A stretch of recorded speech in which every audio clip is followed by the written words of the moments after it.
Media দেখাচ্ছে, কিন্তু এখানে এসে দেখতেছি যে উল্টাটা। নর্মাল ভাড়া হয়েছে 600 টাকা করে, 700 টাকা করে। চাচ্ছে কত? তারা 700, 2000, 2500 করে দিতেছে। যে গাড়ি ভাড়ার দাম চায় 1200, 1500, 2500 টাকা করে চায়। তা আমরা কি করবো সাধারণ পাবলিক? আমরা কোথায় যাবো? আব্দুল্লাপুরে যান, আব্দুল্লাপুরে 2000 টাকা করে টিকিট, 2500 টাকা করে টিকিট চাইতেছে। আর ম্যাজিস্ট্রেটরা কি করে? আর কারণ সবার ভাড়া কমাইছে। আমাদের নির্বাচন যে ক্ষতি আমাদের সরকারের কাছে এটাই আমার দাবি। আমাদের কাছে গাড়ি ভাড়া কমায় না কে? কোথায় যাবেন? যাবো রংপুর। রংপুরের নর্মাল ভাড়া কত? নর্মাল ভাড়া হয়েছে 600 টাকা করে, 700 টাকা করে। চাচ্ছে কত? তারা 700, 2000, 2500 করে দিতেছে। কেন চাচ্ছে এই জিনিসগুলো? সরকার কি এগুলো চোখে দেখে না? সরকার আপনি আব্দুল্লাপুর থেকে আমি এখানে আসতে বাধ্য হয়েছি। আমি আব্দুল্লাপুরে পাড়াদার জায়গা নেন, লোকাল বাস যেগুলো চলে সেগুলো 1500, 1600 টিকিট চাইতেছে।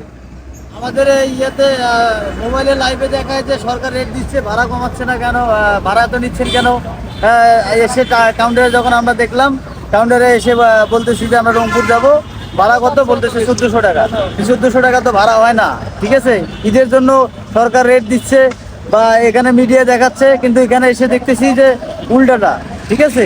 এখানে বলছে যে যেখানে যেটা ভাড়া সেটাই নিবে।